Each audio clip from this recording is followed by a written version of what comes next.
Perkenalkan, nama saya Rizky Narti Amalia akan menjelaskan tentang perempuan migrasi.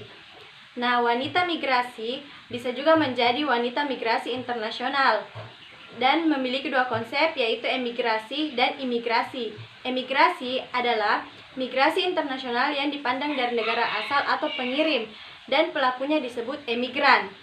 Kedua, ada imigrasi. Imigrasi adalah migrasi internasional yang dipandang dari negara penerima atau negara tujuan, dan pelakunya disebut imigran. Terima kasih. Faktor-faktor yang menyebabkan perempuan untuk berimigran. Poin pertama, ketidakpuasan terhadap situasi yang ada dan juga banyaknya pembangunan yang dilakukan negara kita tetapi tidak dibarengi dengan fasilitas negara kepada masyarakat, terutama perempuan. Betapa banyak perempuan yang mati atau meninggal karena tidak bisa memeriksakan alat reproduksi mereka, sehingga angka kematian di pelosok lebih tinggi daripada di negara atau di kota-kota besar.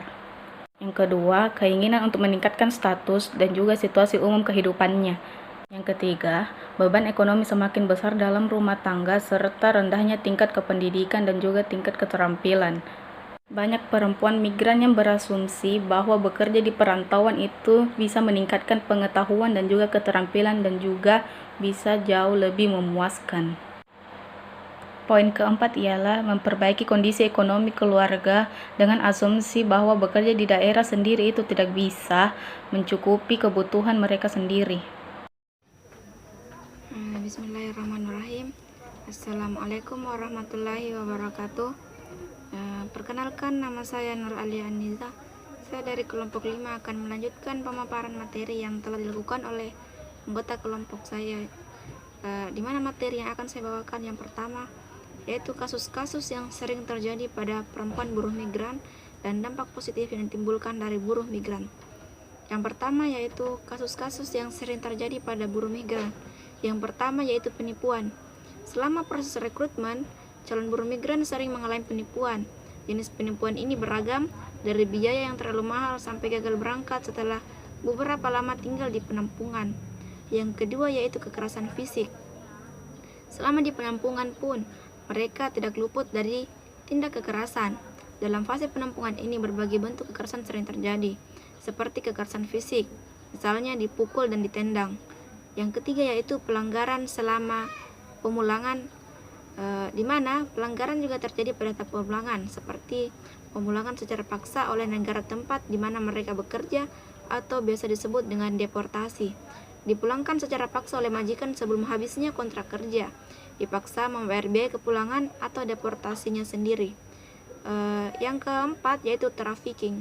Trafficking cenderung terjadi saat proses pemberangkatan, di mana dokumen-dokumen para calon migran disalahgunakan oleh agen-agen atau penyedia jasa yang tidak bertanggung jawab, yang dimana dokumen tersebut akan diperdagangkan ke negara lain.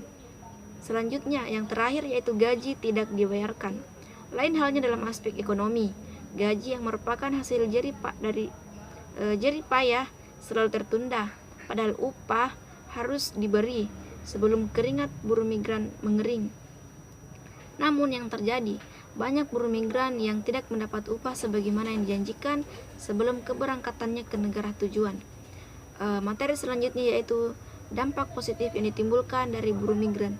Yang pertama yaitu meningkatkan devisa negara, di mana menurut Yusuf Kalla, buruh migran adalah penyumbang devisa negara terbanyak.